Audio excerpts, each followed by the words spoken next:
Hello and welcome to another episode of Crizzy Film. I'm Crizzy, or Criz, but only my homeboys call me Criz. And I just watched the 1984 film Dune by David Lynch. So to preface, I have read the book Dune. I'm not a crazy fan of it, although I do enjoy the world. I have seen the new movies and I think that they're awesome, but I have never actually watched this version. All that I've ever heard about it is that it was just a huge disaster, and to avoid it. I am a big David Lynch fan. I think he's great, so let's see how big of a disaster the movie really is. I am not going to get into the plot. If you want to know, just go watch the first 5 minutes of this movie. There's a massive exposition dump. It'll tell you everything you need to know. Plus, it'll take me 15 minutes to go through the entire plot, so I'm just going to skip that. For a normal review, I would probably talk about what I like and what I don't like, but this one is just kind of a little too crazy. So I think what I'm going to do is I have all my notes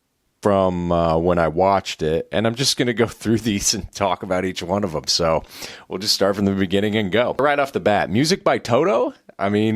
Toto, the band, hit songs Africa, Rosanna, which are absolute bangers, let's be honest. What a random choice. Having a rock band do the soundtrack for your movie has worked for other things, thinking of like Goblin or Tangerine Dream or something like that. Toto, wild choice. Tonally, I don't think that the music really fit very well given what this movie's about and the setting, this desert planet. We see everybody riding on the back of a sandworm and Toto's just wailing guitars. It's pretty badass, but it just does not work at all. Gotta say, just even from the get-go, the effects and the sets are really amazing. Great use of practical effects and sets and costumes. I think all of that stuff is really good, except for maybe the shielding. That was pretty stupid. You really cannot tell what the hell's going on. It's like two giant blocks. It's like the big block robots from Interstellar. It's like two of those things fighting awkwardly. Pretty bad. But overall, I was really impressed with a lot of what I saw, especially for the time. I think they did a really good job there. The alien at the beginning, I have no idea what that thing was. With some further research, it turns out that it's called a guild navigator. No fucking idea what that is. I'm assuming that based on a later scene, this is how they transport ships through space, I think.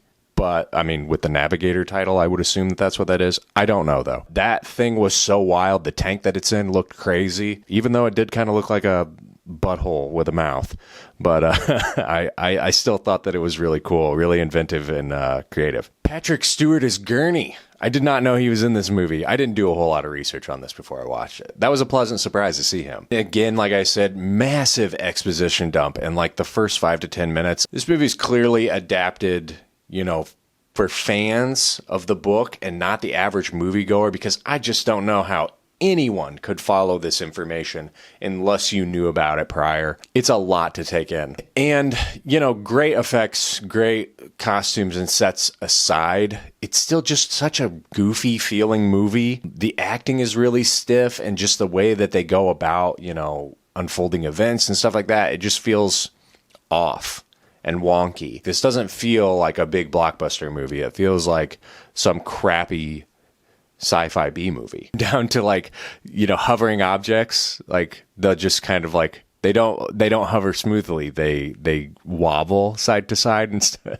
It's really funny to see. It makes it feel low budget and not as good or not as big as it probably was. One thing that was really interesting about watching this now, after having seen the newer ones, is how many similarities and scenes there are between the two. Obviously this is following the same story, but it's almost beat for beat at times. And it is so wild to, compare those two movies together and how they each handled these scenes similarly but differently. One scene in particular really early in the movie is the box, the Bene Gesserit having Paul put his hand in the burning box. In this movie, I actually thought that it was really effective. It was an early highlight for me. I liked it a lot. The hand dissolving and being on fire, it's almost like out of a horror movie. I thought that this was a really cool scene, and I thought that it was really successful, even though Kyle MacLachlan's acting is a little campy and off. Then we meet the Harkonnens. The Baron is just so disgusting, but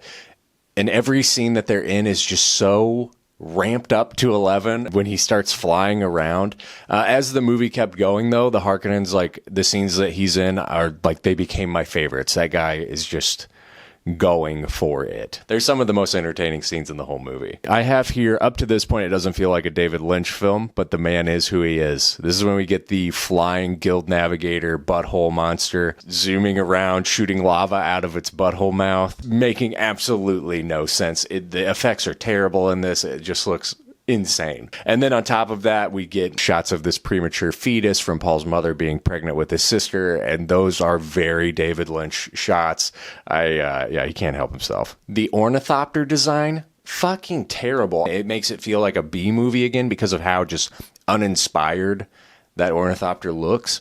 Lame as hell. Sandworms, awesome. Love the sandworms. I love the effects that they used. I think that the sandworm scenes are some of the best in the whole movie. I just have a note here. The acting and dialogue is so stiff and like they're just delivering lines. This is the whole movie. This is one of the biggest missteps I think that this movie has, is that whenever people are talking, it's just like they're reading off of a cue card or something almost. They just kind of move from plot point to plot point and just talk at each other. And then there's this weird, like, overlaid, we're in their minds and they're thinking to themselves at times too, which is also just even weirder and wonkier. Sting in his beautiful Speedo, great scene. Absolutely iconic. Paul rising up the side of the sandworm when he's trying to first ride it. He's just kind of vertically floating all the way on the top of it. I like that a lot. I just have written here, what was the budget for this?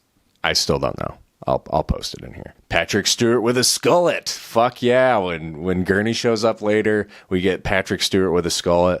It's so badass. I have here, the second half of this movie moves at such a rapid pace, it's insane trying to keep up, and there's no emotional weight to anything. If you thought that they were stiff and delivering lines before, they're delivering it at 2x speed now, and we are just moving to the end of this movie. I just have here penis guns. You can't really say that this movie didn't adapt the book well, because I think that it does. It's just in the way that it adapts it that's wrong, and it's off, and it's just not doing justice to it. To adapt something like Dune has got to be really difficult, because this is such a wild story with a lot of moving parts and intricacies and characters and things that you have to get right. Translate that to the screen for a general audience is going to take a lot of effort and a lot of thought and a lot of creativity. You got to get those things just right. And you can't really just straight up adapt it into this, because it's just going to be off like this. The ending is a gigantic what the fuck, followed by that sweet rock and roll music courtesy of Toto. That's really all my thoughts. On an end note, I just have the number one positive that came out of this movie was the casting of Kyle MacLachlan by David Lynch and all of the work that they would go on to do, like Blue Velvet and Twin Peaks. I'm a huge fan of both of those projects. Love that guy. Really glad that he was cast in this role because of what it gave us afterwards. I think that's a huge positive. Is this movie good? I don't know. I guess it depends on your perspective. I didn't really like it, but I do respect it in a weird way. I wouldn't say that it was boring at all. I was thoroughly entertained throughout the entire thing, but I just don't know that I would say it's any good. I could see somebody being a really big fan of Dune and watching this for the comedy of it, because it does do a good job of adapting, the original story. It's just really bad in its execution, and it can be really fun to watch. I'm going to give Dune 1984 a 2 out of 5, I think.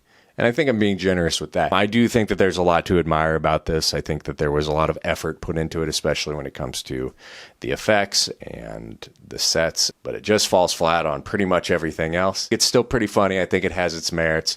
If you like Dune, I would definitely watch this. But what do you think? Have you watched this? Do you like it? Do you not like it? Drop a comment below. Be sure to like and subscribe. And as always, thanks for watching. Bye.